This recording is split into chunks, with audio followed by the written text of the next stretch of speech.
নমস্কার বন্ধুরা, মনোজ দাস চ্যানেলে সবাইকে স্বাগত। বন্ধুরা, আজকে হচ্ছে বৃষ্টির ওয়েদারে আমাদের ইলিশ মাছ ভাপা হবে কড়াইতে। তো তার জন্য আমরা এখানে ইলিশ মাছ নিয়ে নিয়েছি। এইদিকে সর্ষে, পোস্ত, কাঁচা লঙ্কা একসঙ্গে বেটেছি।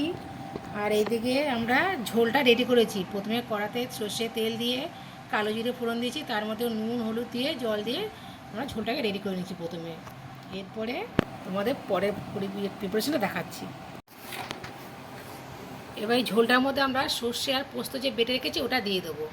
দেখতেই পাচ্ছ, এই যে আমরা নিয়ে নিয়েছি হাত বাটিতে করে, এবার ধীরে দিলাম।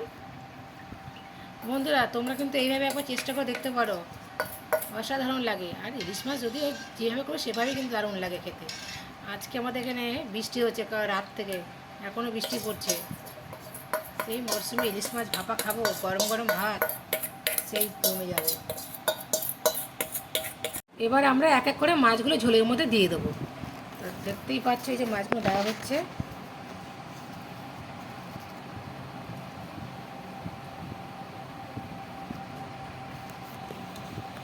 জলটা দেখবে, ঝোলটা খালি, আর কিছু না, আর কিছু দেখতে বলবো না। সেটা কিন্তু গরম করে দেবে ছাড়। কী আর বলবো, একটু মাছ দিচ্ছি জলের মধ্যে।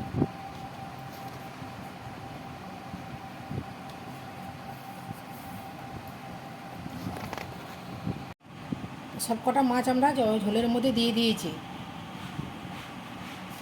মনা, এরপর দিয়ে দেবো উপর থেকে চেরা কাঁচা লঙ্কা। একটা দিয়েছি, এই যে আবার আর একটা দেবো। যেহেতু আমরা বেশি ঝাল খাই না, এবার আমরা দেবো ধনেপাতা কুচি।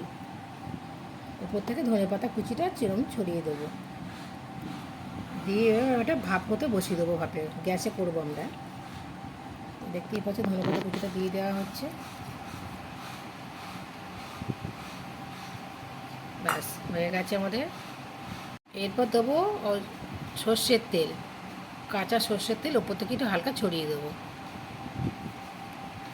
এর স্বাদ, ফ্লেভার যাই বলো না কোনো, অসাধারণ লাগে। আর যেহেতু ইলিশ মাছ, তুমি যেভাবেই করো না কেন সেভাবেই তার স্বাদে অন্যরকম খেতে।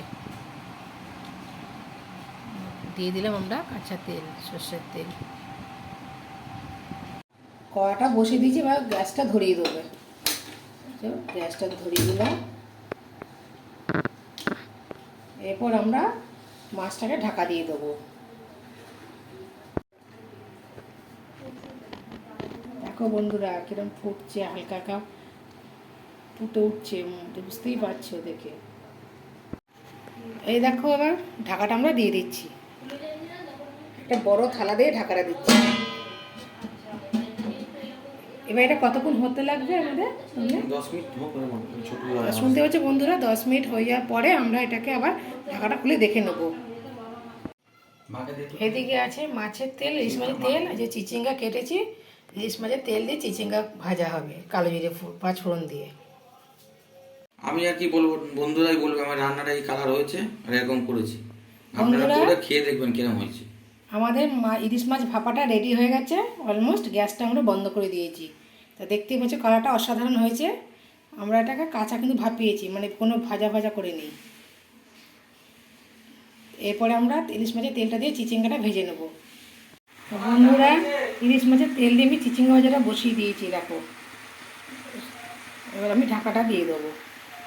একটু মজে গেলে তারপরে নুন একটু হলুদ দেবো। চিচিঙ্গাটা একটুখানি মজে গেছে, এবার আমরা দিয়ে দেবো পরিমাণ মতন হলুদ। এবার দেবো পরিমাণ মতন লবণ। ইলিশ মাছের তেল দিয়ে চিচিঙ্গা ভাজা তোমরা কারা কারা পছন্দ করো অবশ্যই আমাকে কমেন্টে জানাবে। আমরা তো দারুণ খাই ইলিশ মাছের তেল দিয়ে, প্রতিটা রান্না অসাধারণ লাগে। যেমন ইলিশ মাছ খেতে, তেল দিয়ে প্রত্যেকটা রান্না সুস্বাদু। এবি গন্ধ বেরোচ্ছে বন্ধুরা। এবার দেবো পরিমাণ অনুযায়ী চিনি। একটু চিনি না দিলে ভালো লাগবে না ভাজা দিয়ে।